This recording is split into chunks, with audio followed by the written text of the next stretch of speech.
మీరు ల్యాప్‌టాప్ వాడుతున్నారా? అది స్లోగా అవుతుందని బాధపడుతున్నారా? అయితే దీనికి కారణం హెచ్‌డీడీ అండి. అవునండి, హెచ్‌డీడీ. హెచ్‌డీడీ ఫుల్ ఫార్మ్ వచ్చేసి హార్డ్ డిస్క్ డ్రైవ్ అండి. సో, హెచ్‌డీడీ ప్లేస్‌లో మీరు ఎస్ఎస్‌డీ అనేది అప్‌గ్రేడ్ చేసుకోవాల్సి ఉంటుందండి. ఎస్ఎస్‌డీ వచ్చేసి సాలిడ్ స్టేట్ డ్రైవ్ అండి. ఎస్ఎస్‌డీ అప్‌గ్రేడ్ చేసుకోవడం వల్ల మీ ల్యాప్‌టాప్ అనేది 50% నుంచి 200% స్పీడ్ పెరుగుతుందండి. 50 ఎంబీబీఎస్ నుంచి మీకు 500 ఎంబీబీఎస్ స్పీడ్‌కు మూవ్‌మెంట్ కావడం జరుగుతుంది. ఏం మాట్లాడుతున్నావురా? నరాలు కట్ అయిపోయింది. రన్ అవుతుంది. ఇంకా హీట్ కాకుండా మీకు చాలా సాఫ్ట్‌వేర్స్ కూడా మల్టీ టాస్కింగ్ కోసం ఉపయోగపడతాయండి.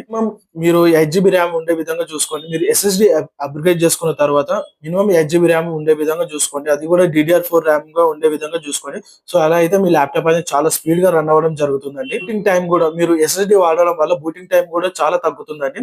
సో, మీకు హెచ్‌డీడీలో మీకు 45 సెకండ్స్ పడుతుందండి. అలాగే ఎస్ఎస్‌డీ అప్‌గ్రేడ్ చేసుకుంటే మీకు 10 సెకండ్స్‌లో బూటింగ్‌లోకి మీరు 10 సెకండ్స్‌లో మీకు ల్యాప్‌టాప్ అనేది ఆన్ కావడం జరుగుతుంది. బ్రాండ్ కంపెనీ చూసుకున్నట్టయితే ఈవీఎం గాని, కాన్స్టెంట్ గాని, అడాటా గాని ఇవి యూజ్ చేయడం చాలా మంచిదండి. ఎస్ఎస్‌డీలో ఇంకా చాలా మోడల్స్ ఉంటాయండి. సాలిడ్ స్టేట్ డ్రైవ్ ఎస్ఎస్‌డీ కాకుండా మీకు ఇందులో M.2 గాని, ఎన్‌విఎంఈ అప్డేట్ ల్యాప్‌టాప్‌లో ఆప్షన్ ఉంటే అది కూడా అప్డేట్ చేసుకోవచ్చండి. సో, థాంక్ యూ అండి. నా వీడియో నచ్చినట్లయితే please like, share and subscribe. Thank you.